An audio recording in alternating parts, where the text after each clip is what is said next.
time, many thousands of years passed. A king named Halfor ruled the land of Banacadon. He was an honorable and fair king. Every month, on the day the moon became new, he held a council of the greatest and bravest lords and knights of the realm and sought their advice and wisdom.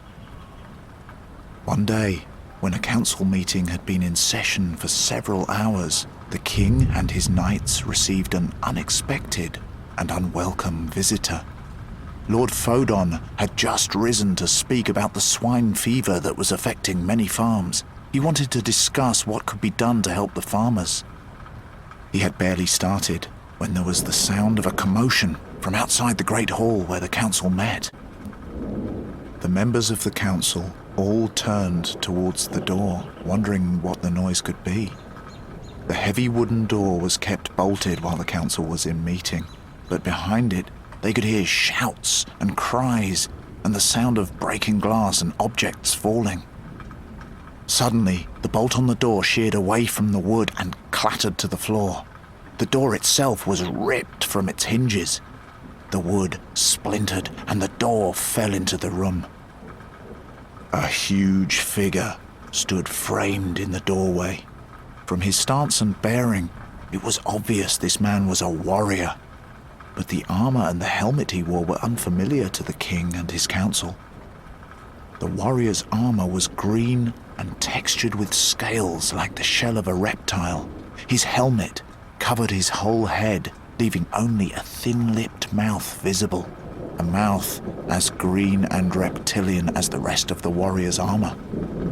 His eyes were hidden behind dark glass. King Halfor rose angrily to his feet. "What is your business here?" he demanded of the warrior.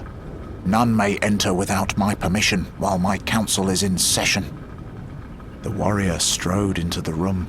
He stood centrally between the room's two long wooden tables and looked round at the assembled knights and lords. When he spoke, his voice was a rasping hiss, like that of a huge snake. "You rule here. I require your assistance," the warrior said to the king. King Halfor gave a short, humorless laugh. "This is hardly the way to seek it." The warrior continued, as though the king had not spoken. He paused, searching for the right word. "My temple is in need of repair. It has sustained damage."